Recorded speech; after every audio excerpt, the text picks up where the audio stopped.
think about the married woman who said, yeah, I agree with you. I'm not fulfilled by my husband or any of that. Knowing that you just had your fourth baby. She's Congratulations. probably going to be divorced after that show. Why do you say that? Or if she's was that a trad wife or was that a boss babe? That was a trad wife. If that was a trad wife, yeah, she's probably going to get divorced. I mean, like, honestly, you would divorce her, Bruce? Probably.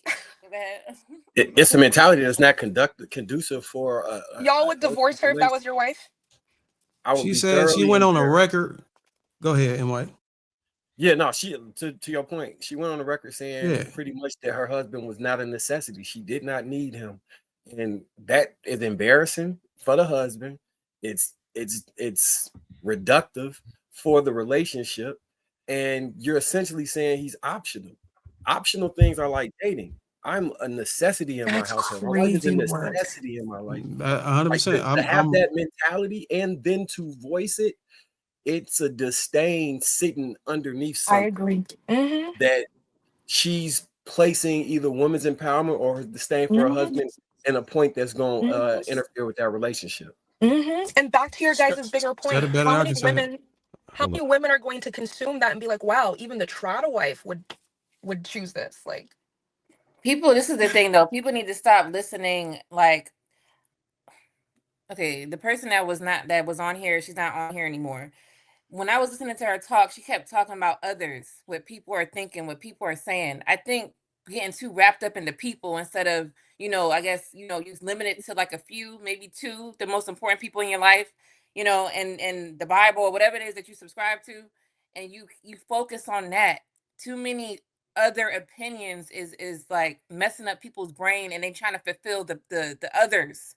Like, these people are not even living with you. They don't pay no bills for you. They don't do nothing for you, but you trying to basically please the others. I think people need to stop doing that. And that's what's definitely destroying, this conversation. So I think that y'all might, gentlemen, I think y'all might be a little bit too sensitive about what the homegirl was saying that was supposed to be his chat wife, right?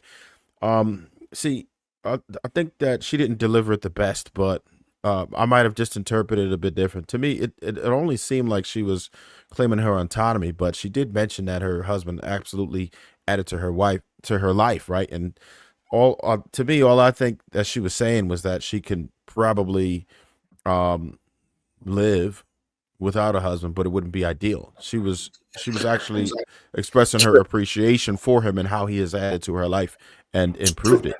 Trev, would your wife say she don't need you? No, she doesn't speak like that, right? But she's. If you call her selling people, I don't. If you call her saying I don't need my, if you call her saying I don't need my husband to a group of other women, she didn't say it like that. She didn't say it like that.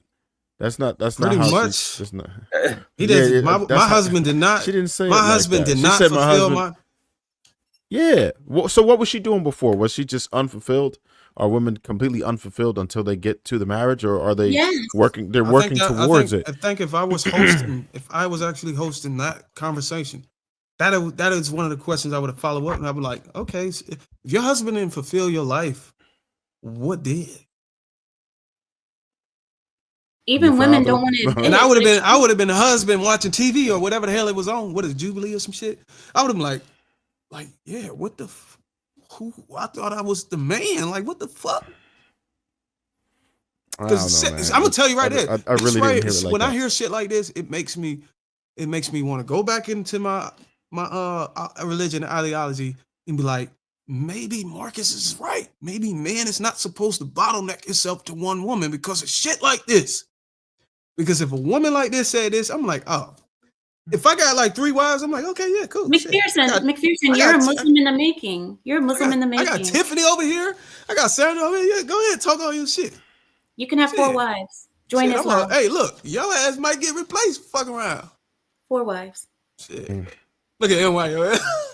The numbers don't really support that. So if there were like more women on the planet, then I would say that, but there's actually more men on the planet than there are women. A lot of people quote that wrong, but there are actually more men on the planet than there are women.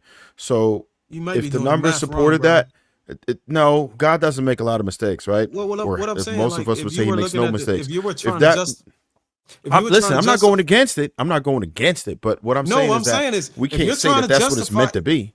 If you're trying to justify the numbers supporting it, you would have to only account for the women that are available, not just the popular and the men that are available. So if you look at the men it's pretty much down the middle. It's almost always been about half and half. But as it is right now, the men slightly edge the women.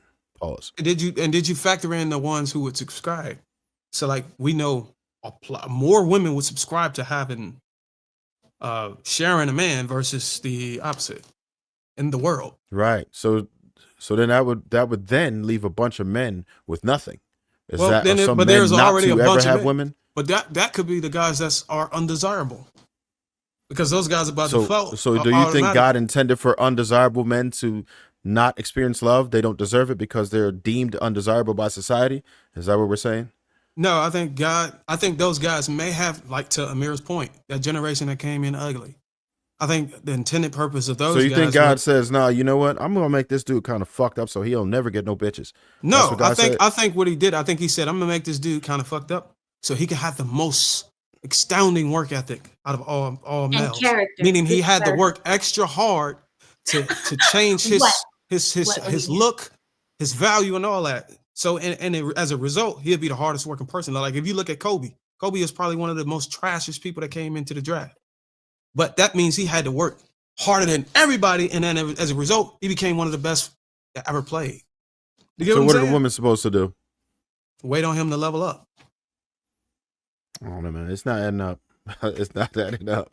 I can't see it that way. Like I said, I'm not against it. If you are polygamous, do what it do, right? If you let me ask you this, to be single, do what it do. If you were part of the ugly generation, had no charisma, you was ugly, you was tall. I am. What would you do? What would you do if you were 18-year-old and you knew that it hit you like, damn, I have a lot of work to do if I want to compete and get what I want? Wouldn't you work hard to get what you want? Get rich. That's my mentality. Get a bunch of bread, you know what I mean? Just go develop. What if you were the mentor? What if you are the mentor of yourself? Would you tell yourself this is what you got to do, or to say just chalk it up, bro? You just ain't getting laid. Nah, well that's what I tell my son, and I've said it on this panel plenty of times before. That's what I had to do because, again, I had a glow up or ugly duckling syndrome, whatever you want to call it. So I wasn't always tall. I wasn't, I didn't know how to make myself look good or dress or anything like I did before. So I literally had to do all of those things in order to be able to obtain women or just to improve myself. I poured into myself to be able to have access to women. Because, I mean, with that knowledge, I would argue that the guys that had to work hard, that didn't have it all, appreciate life more, appreciate the women that they get more than the man who came in just completely the Chris Browns of the world and all that shit. Then they didn't have to all they had to do was breathe and women would just fall to their knees. I would say the guy who had to work hard versus the guy who had it. And it's the same thing with women. If you look at the 10s, it's not. That's actually a curse for a woman to be a 10 out here because now she got to face reality that, damn, all of this attention really is not helpful for me because, my mindset can't really consume and filter out and discern what's actually best for me. She's going to get humbled. She's going to have to be humble.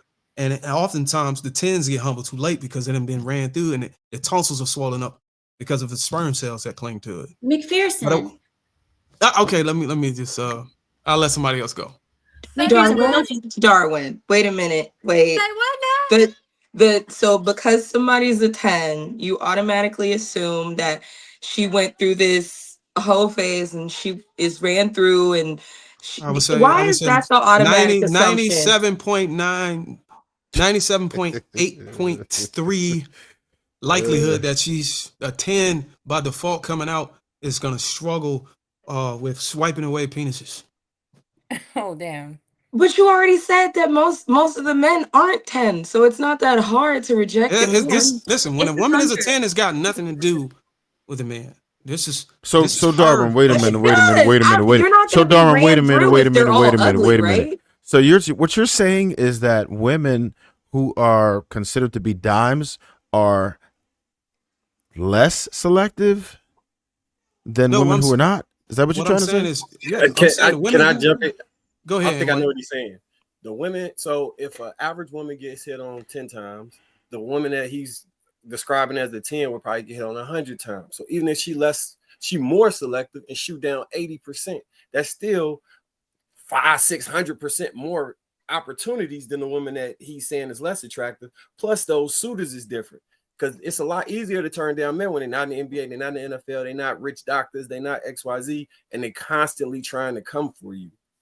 And to NY's point, that filtering mechanism don't kick in until the maturity kick in.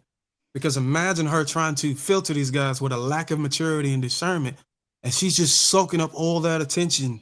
But most men don't talk to women who are too beautiful. If you notice, well, I'm not gonna lie though. Like, in what world? Even at a younger age, guys are trying to have the first thing guys when they go in the club. The reason why I'm gonna tell you the reason why most guys don't talk to the first thing they see is because they're at risk of missing out on the next thing that can be a better option.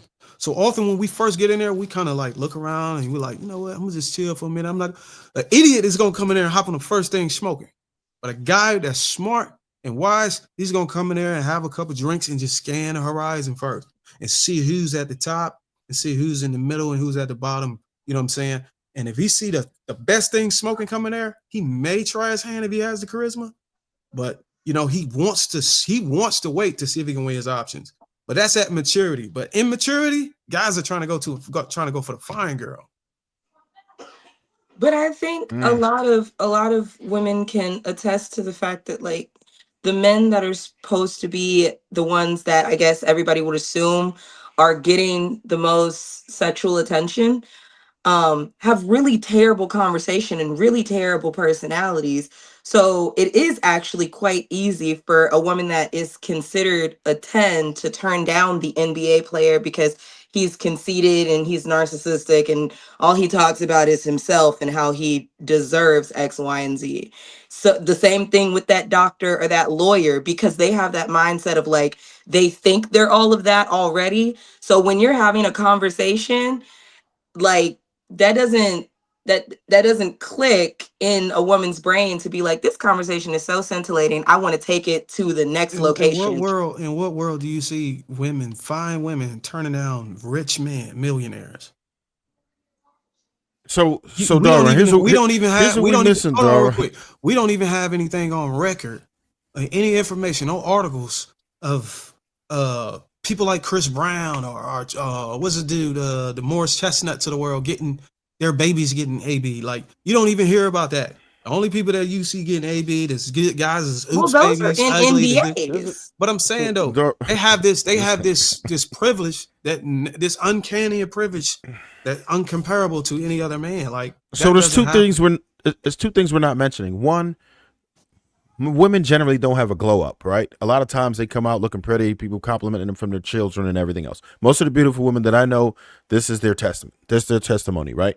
They've been getting that all their lives. They get immune to it and actually repulsed by it after a while. They get tired of dudes pushing up on them. Women don't feel like that. The same flattery that we get because we get it once in a while or whatever, depending on who you are, most men, it's different. When women get it, they're actually repulsed by it, unless you are deemed one of those guys. But even then, it doesn't say much right then. That's just not something that they care about. And secondly, I don't know how many of y'all smash some ugly chicks. I've done a few, right? And I'm going to tell you, the women who are the most on go ever are the ones who are insecure about themselves. She might have like a little fupa or something wrong. Maybe her edges is done or some crazy shit. Whatever, something wrong with her, she jumping, bro. I'm going to tell you right now, way before a baddie, all day. If you want...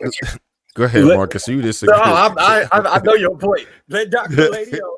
They be on go. Stop it, bro. You know that. Let the ladies.